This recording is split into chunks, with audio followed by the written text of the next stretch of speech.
Saudara, usai klaim Iran kirim proposal baru, Presiden Donald Trump sebut Iran minta Selat Hormuz dibuka sesegera mungkin. Iran diambang keruntuhan. Sementara Iran tegaskan perang belum berakhir. Lalu bagaimana kelanjutan konflik Amerika Serikat dan Iran ini? Kita ulas bersama Guru Besar Hukum Internasional Universitas Indonesia, Profesor Hikmahanto Juwana, dan Direktur Kerjasama dan Hubungan Eksternal Indo-Pacific Strategic Intelligence, Aisyah Kusuma Somantri. Selamat malam, Prof. Mbak Aisyah. Selamat malam. Oke, saya ke Prof dulu. Prof Hik, gimana Anda membaca situasi saat ini? Trump sebut Iran ini akan runtuh katanya karena meminta Hormuz segera dibuka. Bagaimana membaca situasi seperti ini? Ya, di sini ada cyber war ya tentunya, karena sudah beberapa waktu ada gencatan senjata dan sekarang kan Iran sudah menyampaikan proposal ke Pakistan dan Pakistan meneruskan ke Washington DC. Nah, inti dari proposal Iran itu ada penyelesaian yang dua tahap. Tahap pertama adalah berkaitan dengan Selat Hormuz. Tahap yang kedua adalah berkaitan dengan senjata nuklir. Nah, yang paling utama adalah tentu Selat Hormuz dulu. Dalam konteks Selat Hormuz ini, Iran mengatakan bahwa akan dilakukan pembukaan, tapi ada syarat-syarat yang diinginkan oleh pihak Iran. Namun demikian, Amerika Serikat sepertinya setelah mendapatkan proposal dari pihak Iran melalui Pakistan, mereka kurang senang. Nah, terutama Presiden Trump mengatakan bahwa wah ini nggak benar nih, karena mungkin klaimnya terlalu tinggi, sehingga Trump membalasnya itu dengan mengatakan bahwa sekarang Iran itu sudah dalam situasi akan runtuh gitu ya, sehingga dia ingin dengan sangat minta supaya masalah Selat Hormuz itu didahulukan, karena mungkin dalam pemikiran Trump Selat Hormuz ini sangat penting bagi kehidupan ekonomi Iran.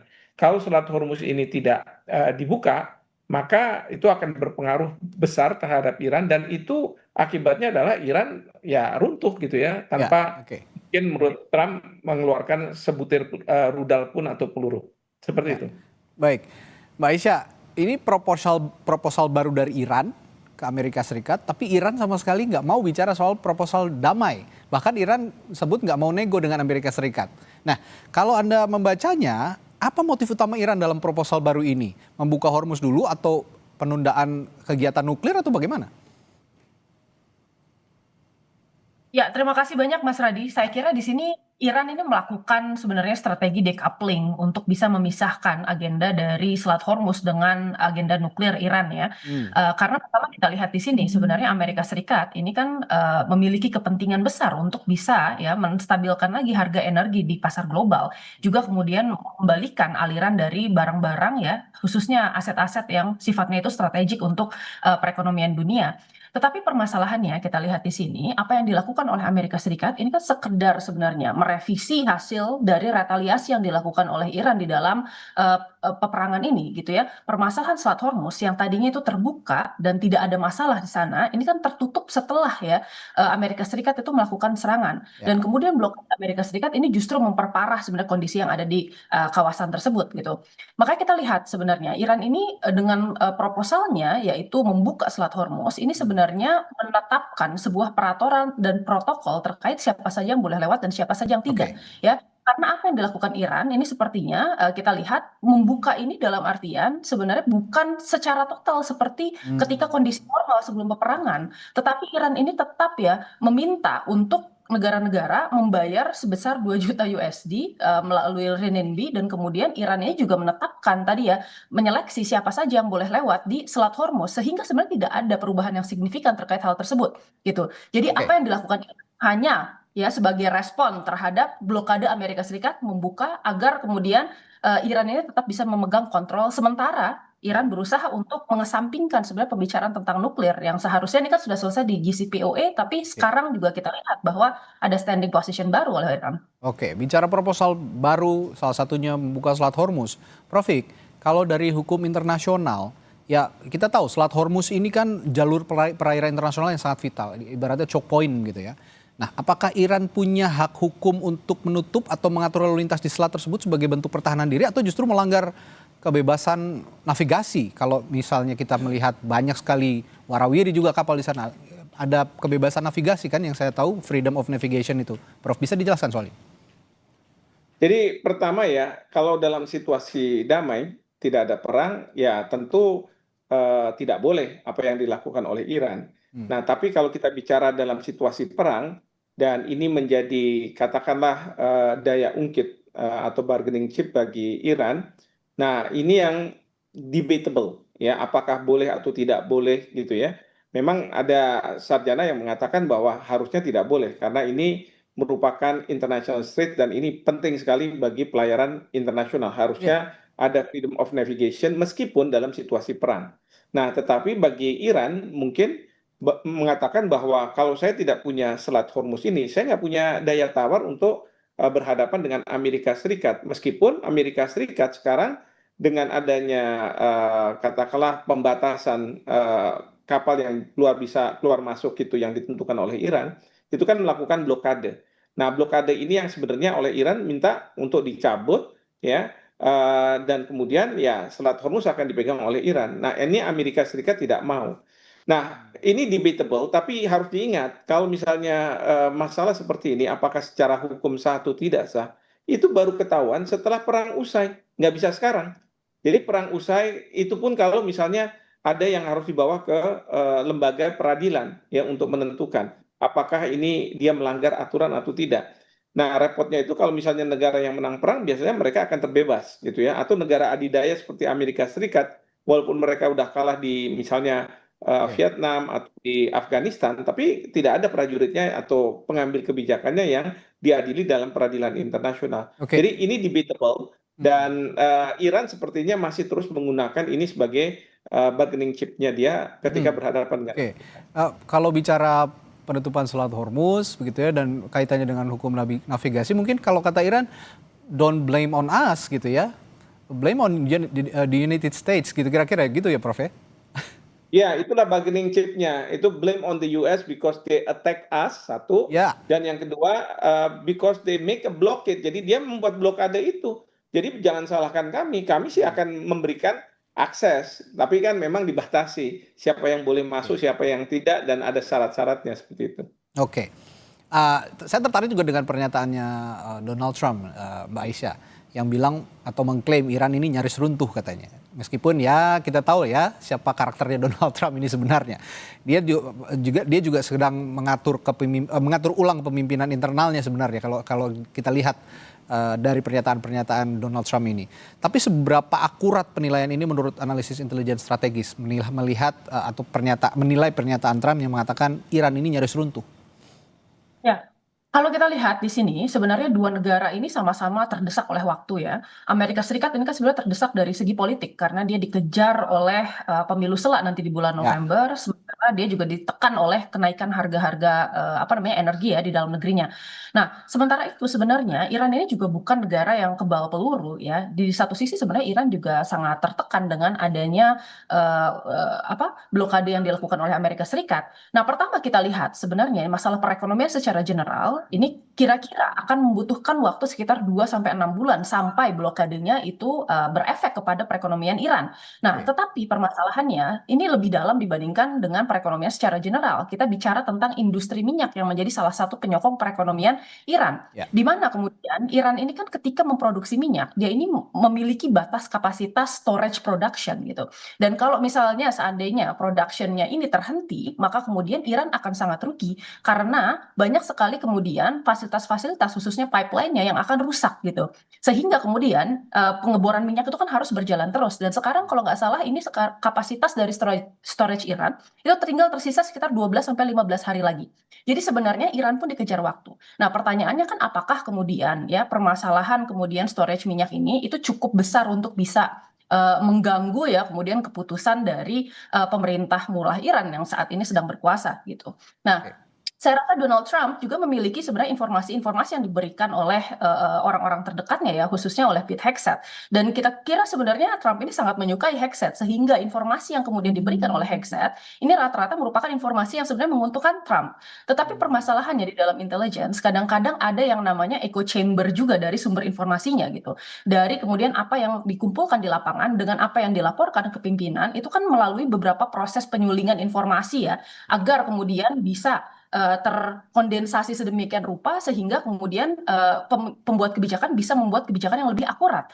Permasalahannya adalah apakah yang disampaikan oleh kemudian intelijen ya yang sudah disaring itu dan kemudian oleh Peter Hegseth itu menggambarkan keseluruhan peperangan. Saya kira ini perlu dipertanyakan karena kemarin pun ini sempat menjadi perdebatan di antara Pete Hegseth dan kemudian juga J.D. Vance yang kemudian menduga bahwa Trump ini sebenarnya tidak mendapatkan informasi lengkap terkait peperangan sehingga yang didapatkan oleh Trump adalah sisi kemenangan Amerika Serikat saja, tetapi ini jarang sekali kemudian membahas mengenai bagaimana Amerika Serikat sebenarnya struggling, khususnya kemudian di dalam penggunaan amunisi, yang mana sekarang CSIS dan New York Times ini sudah membahas bahwa AS ini sudah menggunakan sekitar 45% dari total stockpile munitionnya dalam waktu hanya sekitar 5 minggu. Oke, boleh dibilang juga ada risiko instabilitas internal bagi Iran yang juga akan berdampak ke stabilitas regional, kurang lebih begitu ya, jika kondisi ini juga dipertahankan, dan memang ini yang disukai oleh Amerika Serikat sepertinya, Mbak Aisyah. Nanti secara spesifik setelah jeda nanti saya akan bertanya lagi juga ke Mbak Aisyah soal pernyataan Iran yang menyatakan bahwa perang belum berakhir katanya. Nah ini meski ada proposal, ada pernyataan seperti ini dari Iran. Saya akan tanyakan itu nanti apa skenario yang paling mungkin ke depannya dari pernyataan Iran ini sesaat lagi di Sapa Indonesia Malam. Tetaplah bersama kami. Kami lanjutkan perbincangan bersama Mbak Aisyah Kusuma Sumantri dan Profesor Hikmahanto Juwana. Tadi saya bertanya ke Mbak Aisyah soal khususnya soal Iran yang tegas menyatakan bahwa perang belum berakhir. Padahal kan ada proposal baru ya, tapi ada pernyataan dari Iran perang belum berakhir. Nah menurut Anda ini skenario paling mungkin ke depan apa sih? Perpanjangan gencatan senjata sementara atau eskalasi kembali atau kesepakatan parsial yang hanya memfokuskan soal Selat Hormuz, Mbak Aisyah? Ya, terima kasih Mas Radhi. Nah, saya kira di sini pernyataan Iran jelas ya, karena proposal yang dikatakan oleh Iran yaitu tadi ya bisa melanjutkan pembicaraan kalau misalnya Selat Hormuz ini dibuka dan kemudian menunda pembicaraan tentang nuklir ini kan baru merupakan pengajuan dari Iran. Jadi belum merupakan sebuah deal gitu. Sehingga sebenarnya kondisi yang ada sekarang itu tetap berlaku ya. Adanya kemudian ceasefire sepihak yang dilakukan oleh Amerika Serikat. Meskipun kita pun tahu bahwa ceasefire ini pun masih diiringi dengan blokade dan kemudian serangan-serangan dari Israel ya ke Lebanon gitu. Sehingga kemudian kita bisa lihat bahwa act of war-nya itu tetap berjalan di sini. Nah, saya kira di sini ada 3 skenario yang kemudian mungkin akan terjadi ya. Yang pertama itu kita bisa lihat bahwa ya kedua belah pihak memutuskan untuk menghentikan tangga eskalasi karena kita lihat sebenarnya kedua belah pihak ini terus-menerus menaiki tangga eskalasi untuk bisa apa? Menaikkan leverage yang bisa mereka dapatkan di dalam meja perundingan gitu. Kalau misalnya kedua belah pihak ini bisa setuju untuk menurunkan tensi ya, tidak mungkin menghilangkan karena ini masih berada di dalam kondisi perang dan kedua belah pihak butuh bargaining position yang tinggi gitu. Tetapi at the very least melakukan confidence building measure ke ya masing-masing pihak ya, lalu kemudian menerapkan kemudian gencatan senjata yang ketat selama sekitar mungkin beberapa bulan gitu, lalu kemudian kembali ke meja perundingan. At the very least kita bisa dapat penghentian kinetic war ya. Itu saja yang kemudian bisa diperbariki ya. Lalu yang kedua, ini ada skenario lain, ini terkait kemudian ketika ya salah satu pihak ini mengalah dan satu pihak lagi kemudian ini tetap ini ketat dengan kemudian persyaratannya, maka kita melihat bahwa ini merupakan salah satu hal yang sepertinya agak mustahil untuk terjadi. Nah, skenario ketiga sebenarnya ini ketika Amerika Serikat pada akhirnya ini tidak mau lagi berunding karena merasa bahwa ya mereka butuh waktu dan jeda sampai ke pembeli sela untuk bisa ya establishing kekuatan Republikan di dalam negeri gitu. Sehingga apa yang terjadi nantinya itu akan seperti di Korea Utara dan Korea Selatan. Secara status masih berperang tetapi ada gencatan senjata dan negative peace yang tercipta untuk bisa menimbulkan space bagi negara-negaranya untuk tetap beroperasi secara normal. Ya, at the very least yang dikatakan ke publik bahwa peperangannya sudah berhenti terlebih dahulu. Jadi saya kira di sini ada 3 skenario yang mungkin akan terjadi. Oke, tapi kok saya melihat dari 3 skenario yang tadi diungkapkan Mbak Aisyah, sepertinya banyak juga sih ini yang memprediksi tidak ada ujungnya. Ini apa perang antara Iran dan Amerika Serikat. Nah, saya ke Prof. Kalau memang skenario-nya tadi yang diungkapkan oleh Mbak Asya ya, salah satunya ada tadi penurunan tangga eskalasi, lalu juga ada juga Trump yang kekeh tidak mau mundur. Ini skenario ketiga, dan satu lagi tadi yang diungkapkan oleh Mbak Aisyah. Ini kalau nantinya mengarah ke Cold War atau perang dingin di Timur Tengah, saya bertanya dari perspektif hukum internasional, apa yang harus diwaspadai, Prof? Ya, pertama ya, bisa saja perang ini sih diambangkan aja. Artinya, seperti sekarang Ukraina dengan, Rusia gitu ya, kan sekali-sekali aja ada serangan-serangan. Tetapi, tidak kemudian dinyatakan bahwa kedua negara berdamai gitu. Hmm. Itu bisa aja terjadi seperti itu. Nah, tinggal kalau ada pergantian pemerintahan biasanya ya, lalu kemudian dengan berlalunya, waktu, mereka akan, bicara lagi dan menganggap bahwa ya seperti tidak pernah ada kejadian, Ya. ya. Ini bisa juga terjadi seperti itu. Nah, kalau misalnya itu yang terjadi, itu adalah, bagaimana hubungan antar, negara-negara di kawasan, bagaimana, nasib Israel, karena tentu Israel maunya sih terus perang sampai kemudian tujuannya tercapai, yaitu pergantian di Iran, Ya, dari rezim. sistem mulak ke sistem ya rezimnya, ke sistem, kerajaan. Mhm. Nah, itu yang kemungkinan, menjadi pertanyaan. Nah, tentu dari sisi Iran sekarang ini kalau dia mengatakan bahwa perang belum usai, itu untuk, dua, pihak. Pertama internalnya, karena terus mereka harus waspada.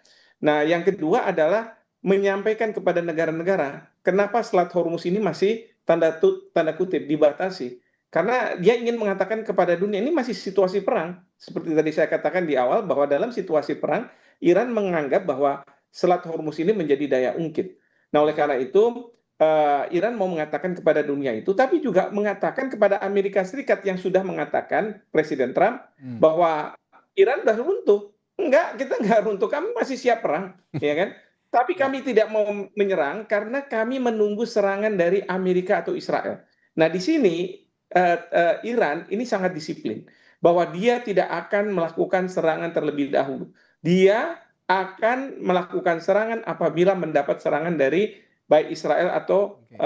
Amerika Serikat. Ini yang membuat Trump itu menjadi frustrasi karena kalau tidak mereka yang menyerang, maka Trump sulit untuk mengajak negara-negara lain, terutama sekutu-sekutunya, untuk melakukan serangan terhadap Iran. Hmm. Ya, karena sekali lagi, kalau di dalam pasal 51 Piagam PBB, memang harus negara yang Ya. bisa menyerang adalah negara yang dia itu diserang secara nyata. Ya, armed attack occurred. Jadi occurred itu adalah secara nyata, harus ada. Kalau tidak ya tidak bisa. Nah, jadi seperti itu yang saya Ya. lihat. Tapi Oke. sekali lagi, ini dunia menunggu terus karena dunia ini terdampak. Ya, Ya, ketidakpastian global, maka Prof, ya. betul. Ya. Maka yang penting sekarang itu adalah adanya pihak ketiga yang mencoba untuk bisa menyelesaikan permasalahan ini. Karena kalau dua-duanya seperti sekarang ini yang tersandra adalah dunia, seperti Oke. itu. Ada keterlibatan pihak ketiga, kebergantungan itu, atau Donald Trump yang lengser dengan pemilu selanya. Saya teringat Bush Dynasty ketika George Bush dan George W. Bush ini terus-menerus menginvasi Irak. Ini seperti tidak ada ujungnya. Tapi begitu mereka lengser, sepertinya ya adem-adem saja. Sepertinya memang jalan keluarnya antara itu ya, antara ada perantara perantara yang Soalnya bisa sekarang mendamaikan. betul.